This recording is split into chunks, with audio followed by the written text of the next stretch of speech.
Otra vez más, pero ¿dónde le han dado el título este de Juan Carlos I en un máster de eso? ¿Qué es lo que es? ¿Me lo habéis sacado del saldo? Se sacó el título de CCC y le regalaron el violín y una viola y un cello, le dio por este. ¡Fuera! ¡Fuera! ¡Raus! ¡Fuera!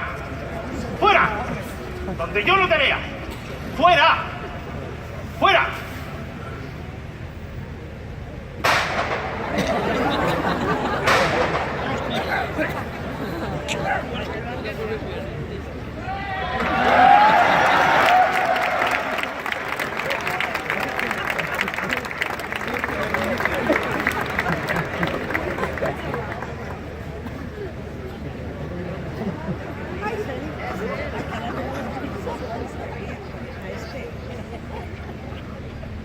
Ay.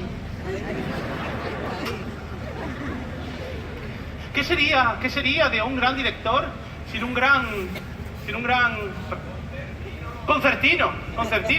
¿Y qué sería de un gran director sin un gran asistente? No sé si lo saben, pero todos los directores del mundo tienen grandes asistentes. Que vaya pasando mi asistente, el pájaro está en el nido, el pájaro está en el nido. Todos los grandes directores tienen grandes asistentes. El mío, grande, lo que se dice grande no es, pero tiene una particularidad. Es el asistente que mejor lleva el pulso del mundo. Tengo el honor y el placer de presentar en exclusiva en Valencia al gran maestro chino Chaoli Radevsky.